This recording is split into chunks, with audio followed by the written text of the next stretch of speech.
ناظرین، آپ کو ایک اہم خبر سے آگاہ کرتے چلیں۔ کراچی کسٹم احکام کی بڑی کامیاب کارروائی، 34 ملین کے اسمگل شدہ موبائل فونز برآمد اور non custom paid land cruiser بھی ضبط۔ تفصیلات کے مطابق پاکستان کسٹم انفورسمنٹ کی انسداد اسمگلنگ مہم کے تحت کارروائی، 564 اسمگل شدہ موبائل فون برآمد۔ تفصیلات کے مطابق non custom paid land cruiser کو کراچی حیدرآباد ٹول پلازا پر روک کر گاڑی کے دستاویزات طلب کیے گئے، جسے مسافر پیش نہ کر سکا۔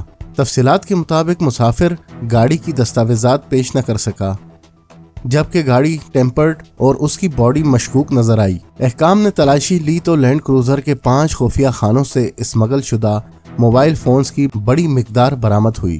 کلکٹر کسٹمز معین الدین وانی نے بتایا کہ موبائل فونز گاڑی کے فینڈر کے احتراف یعنی بمپر میں انتہائی مہارت سے چھپایا گیا تھا۔ مختلف برانڈز کے 564 اسمگل شدہ موبائل برآمد کر کے ضبط کر لیے گئے، جن کی مالیت 34 ملین روپے ہے۔